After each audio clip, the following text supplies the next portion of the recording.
आपके सामने आज का जो प्रोग्राम है वो सक्सेसफुल है और वोट चोर गद्दी चोर छोड़ का जो हमारा नारा है, SIR में जिस तरह से ये लोग वोट काट रहे हैं, वोट की डकैती कर रहे हैं। पहले तो वोट चोरी करते थे, अब तो वोट डकैती डाल रहे हैं। ये कैसे कह सकते हैं मैम कि वोट की डकैती हो रही है भारत में? तो ब्राजील की मॉडल हरियाणा में 22 वोट डाल रही है, तो आप वोट चोरी हो रही है।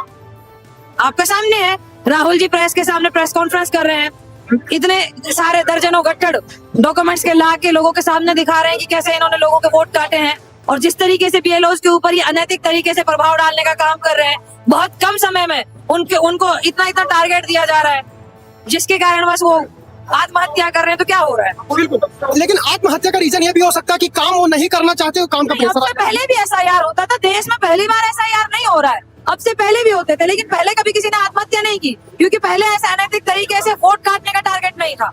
अब आपने देखा होगा कि अखिलेश यादव जी कह रहे हैं कि यूपी में जो माइनॉरिटी की जो लोकसभा है, यहाँ जहाँ विपक्ष के वोट ज्यादा है, वहाँ 50,000 वोट काटने का टारगेट दिया गया है। अच्छा। लोकसभा वाइज खुद अखिलेश यादव जी ने कहा है।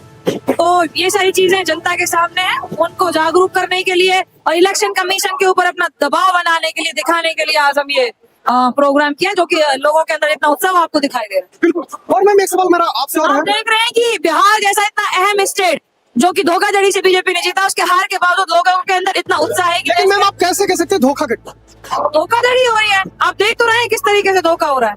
मतलब कैसे कह सकते हैं? आपने देखा था कि चंडीगढ़ में किस तरीके से उसमें MCD के इलेक्शन में इन्होंने क्या किया था, लेकिन मैम म्युनिसिपल कॉर्पोरेशन के इलेक्शन में देखा था आपने। और अब आप देख रहे हैं किस तरीके से फेक वोट डाल रहे हैं, वोट काटे जा रहे हैं, तो बेईमानी हो रही है। इलेक्शन कमीशन ज्ञानेश गुप्ता जो है वो पपेट बने हुए हैं, बीजेपी की कठपुतली बने हुए हैं, सब चीजें गोदी मीडिया बिका हुआ है, तो बेईमानी के साथ ये लोग सत्ता में काबिज है। जैसा कि मैम ने आपने बोला कि बिहार में इलेक्शन जो हुआ गलत, क्या EVM पे आप लोग को विश्वास नहीं है? देखिए, अभी जो जिस तरीके से देश में लोकतंत्र को का गला घोटने का जो काम किया जा रहा है, संविधान के साथ जो खिलवाड़ किया जा रहा है, वो जनता के सामने है। सारी चीजें इनके कठपुतली बनी हुई है। चाहे मीडिया की बात करो, जुडिशरी भी इनके अंदर है, जुडिश जजों को भी डर है। लोहिया का केस आपके सामने, लोहिया के साथ क्या किया था इन्होंने, तो सब कुछ इनके दबाव में है। इसीलिए ये लोग दंगे की चोट पर बहुत ही बेशर्मी के साथ ये सब हो रहा है। तो आगे का क्या आप लोग का मतलब प्लान है कि 2029? आगे का प्लान ये है कि विपक्ष और राहुल गांधी जी सड़कों पर भी उतरे हैं भारत जोड़ो यात्रा के रूप में, और अब इतने बड़े प्रोग्राम के रूप में भी विपक्ष अपना जो काम कर रहा है जनता को जागरूक करने का और पब्लिक की जो संस्था है PSUs उन पर प्रभाव बनाने का, वो काम जारी है और आगे भी रहे। Thank you so much. और सर किसी और का कोई?